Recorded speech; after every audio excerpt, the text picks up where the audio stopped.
What if the Mortis god spoke to the Jedi Council? Let's start the story on Mortis. The father sits upon his throne as he uses his power to peer across the galaxy. He's disappointed. The galaxy is at war once again, over greedy, meaningless power. The Clone War had just erupted around the galaxy, and once again, the Jedi and Sith were warring with each other. He's had enough. He comes out of his vision and looks towards his children. He tells them both it's time they return to the physical realm, that it's time they brought balance back to the galaxy once and for all. The father grabs hold of the son and daughter as they teleport instantly across the galaxy to none other than Coruscant. The Jedi Council chamber fills up with smoke as the 12 masters are temporarily blinded. The smoke dissipated, and in the center of the chamber stood 3 celestial beings, the father, the son, and the daughter. The council all looked up in silence, shocked and unsure who this could be.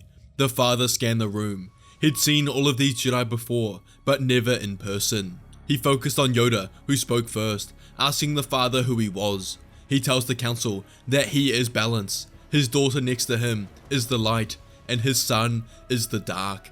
But he is their keeper, and through them, the keeper of the Force itself. The father tells them that thousands of years ago, they withdrew from the physical realm, but now they have returned to save the galaxy once again.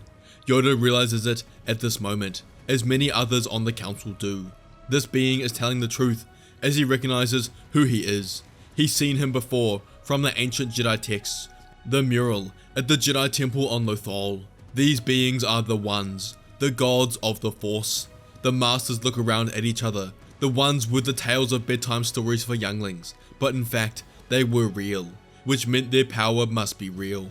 Yoda looks up and asks the father what he has planned, that the Jedi are eager to learn from his wisdom. The father tells them that firstly, he's come to meet someone, the supposed chosen one, Anakin Skywalker. The council nods, and Skywalker is summoned immediately. Anakin walked in, expecting to undergo a new mission debriefing for the war, but what stood in front of him made him uneasy. 3 beings watched him eagerly, but they weren't normal. They were ethereal, as if they weren't from this dimension. Anakin asks what's going on, but it was the father who answered, telling Anakin they were here to find out the truth, whether he really is the chosen one, and will do so through a trial.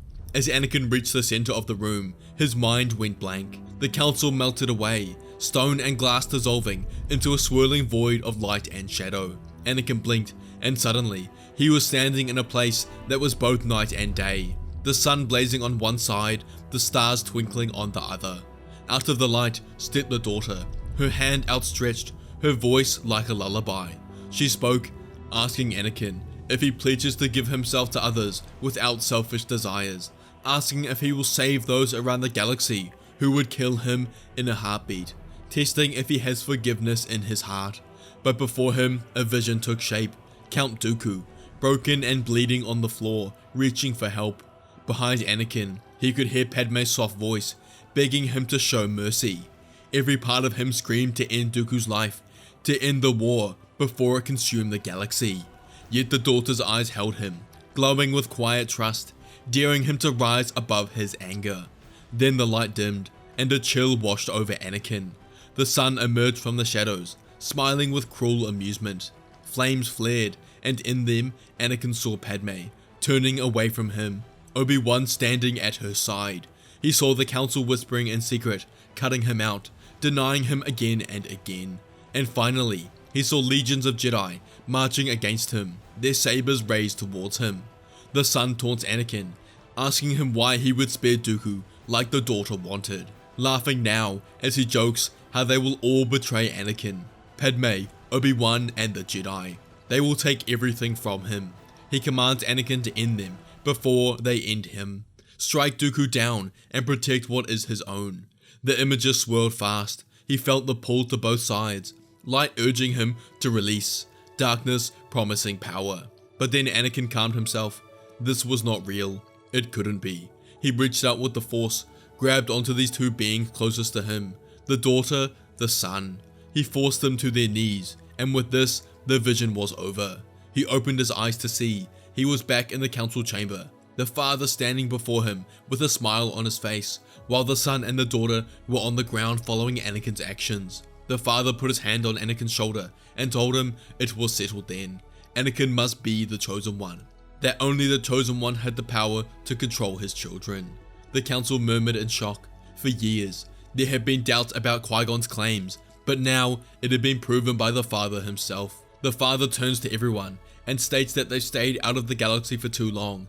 They originally withdrew to prevent their immense power from unbalancing the galaxy. However, it's currently more unbalanced than it's ever been, and more than this, the Jedi Order needs correction. He states that he can save everything.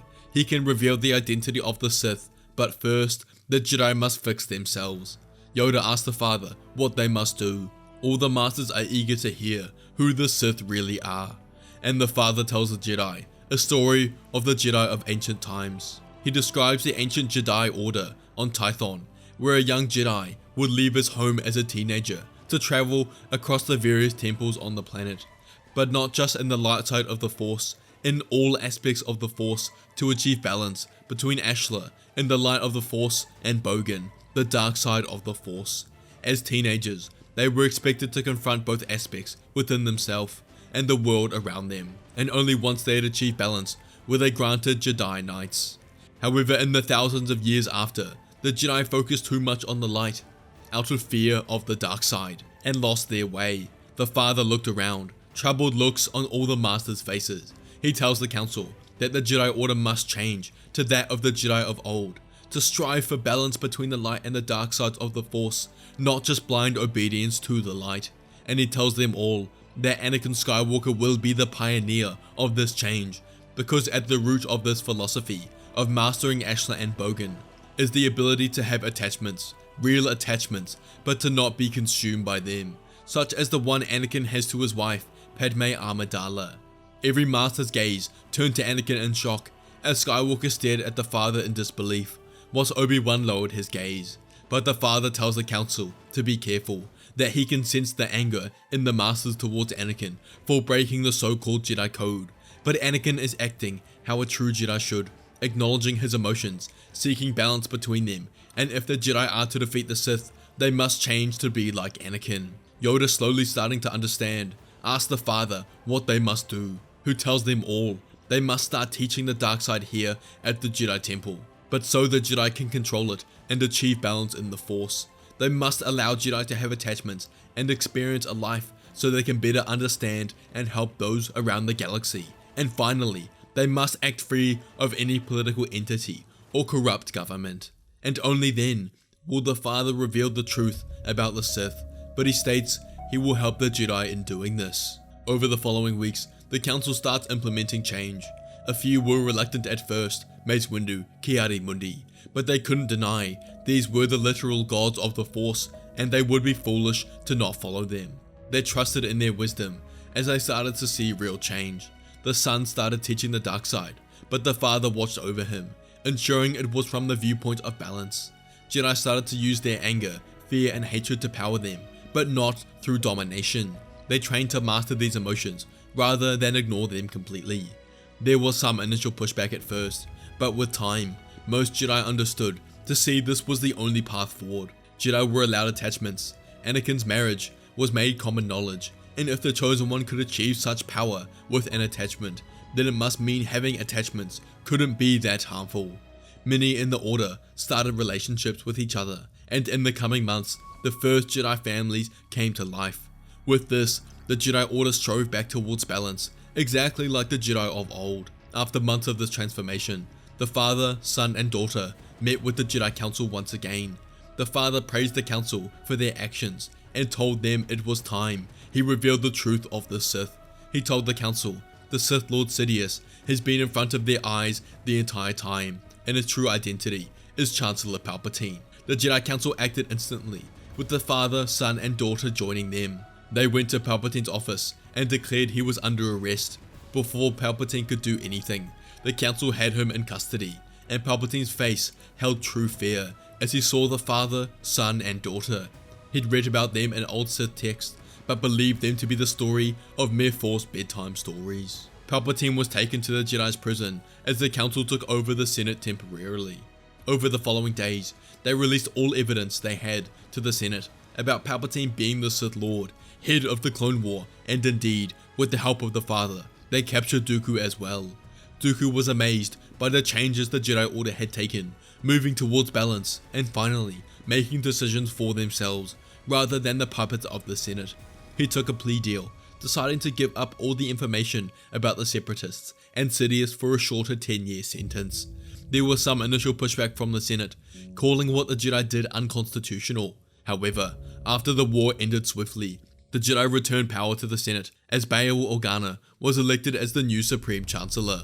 The Republic had won the war, and with it only being 11 months long in this timeline, there was less damage around the galaxy. The Jedi worked closely with Bail Organa to help with the cleanup, and after this was done, together Organa worked with the Council to change how the Jedi Order had jurisdiction around the galaxy. Under the guidance of the Father, the Jedi Order separated from the Senate. They were no longer under their control, but had jurisdiction around the galaxy to be the peacekeepers. With Bail Organa as Chancellor, this was easily passed in the Senate. The Jedi set temples everywhere around the galaxy and spread out evenly across them. The Father helped with this, creating the Prism Gate, force-powered networks of gates that let Jedi travel instantly across the galaxy, bypassing hyperspace lanes. The Father was happy with where the Jedi had ended up. They now trained in the Order to achieve balance rather than focusing on the light side of the Force. Through this, the Jedi started acting as the true peacekeepers around the galaxy, rather than the puppets of the Senate. But the Father's next task was more important. He took Anakin under his wing, and over the coming year, Skywalker shadowed the Father, working together, showing Anakin how he did what he does, and helped him connect to the Force deeper than he ever had before. Through this, Anakin began to unlock the powers that the Father had, and was able to use the Force in the same way he could. He took Anakin through his memories, showing him past conflicts and how he had resolved them to maintain balance. He details to Anakin that he must bind himself to both the light and dark to ensure he maintains balance. After months of this, Anakin asks the Father why he's teaching him all of this, who reveals it's because he's dying, and tells Skywalker he only has a few months left. Anakin was troubled by this, as he knew what this meant, that he must fill his shoes. He thought he would have more time, but the Father told him he would be ready, and when the day passed, he would realize why. The Father kept his fate secret from the rest of the Jedi. The son and the daughter now sat on the Jedi Council on Tython, and from here, helped coordinate the movement of Jedi around the galaxy. The day came when the Father passed, and his death was reported to the Council. But for Anakin, this day would be the beginning of his second life. He inherited all of the Father's memories in one go, as well as his power in the Force, which allowed him to now control the son and the daughter completely if he needed to. He was as strong as the Father was in his prime. At the funeral of the Father, he told the Jedi Council what had happened, and he was permitted a seat onto the Council to lead the Jedi Order alongside them. The Council met on Tython, but towards the end of each day, Anakin would head back to Coruscant through one of the gates the Father made to be with Padme. She had just found out recently that she was pregnant with twins. Anakin couldn't be more happy. He knew the role he had inherited as the Chosen One, to maintain balance in the Force, but knew this was something he could do alongside raising a family with the love of his life, Padme. The future was bright, both for the galaxy and Jedi Order. Hey guys, over at Fantasy Sabers, for the entire month of September, we are giving away a free Xenopixel plastic saber with every order. Xenopixel sabers offer movie-accurate sound, smooth swing effects, and customizable coloring, making now the perfect time to grab a free saber for an unbeatable Star Wars experience.